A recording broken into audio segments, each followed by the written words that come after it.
Ano, order na chocolate daw sa kanya. Oh, tignan mo. Coffee daw. Ang lakas sa loob. Hindi ko alam marunong makipag-usap sa waiter yan. May pambayad ba yan? Usap, tiwala siya. Sabi niya siguro may pambayad yung mga magulang ko. Umorder, humingi pa ng menu. Pipili daw siya. Kumuha ng menu. Sir, nakita niya po si Doming, sir? Ano mo order mo ako? Pagod na ako, sir. Sino po yung kinakausap niyo, sir? Si Tuming. Hindi ko nga alam kung sino to, sir eh. Baka na, ano po nga na naman kayo, sir? Oo nga eh. Wala po naman tao dito, iba, sir eh. Tinanap nga si Doming, kanina pa nawawala eh. Ano po bang in-order ng nakikita mo na Uy, hindi mukhang naman magkakanta nakikita? ako ngayon na. Uy, may Coffee. pasal Coffee? sila. Oo. Ay, sige, sir. Sige, dalawang coffee na lang, sir. Dalawang coffee. Coffee. Lumulutang yung puwan. Lumulutang yung puwan. Pinagigila sa girod. Ayaw nyo nga.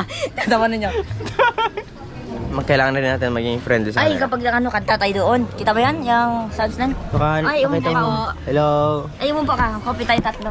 As na ako. Sige, mag-enjoy kayo dito. Coffee kayo. Doon ako sa kantahan. Ay, sorry. Hello po. Ba't daw po malis kaya Joshua? Kasi nga, may gusto siyang gawin na iba. Huwag mo na pag-usapan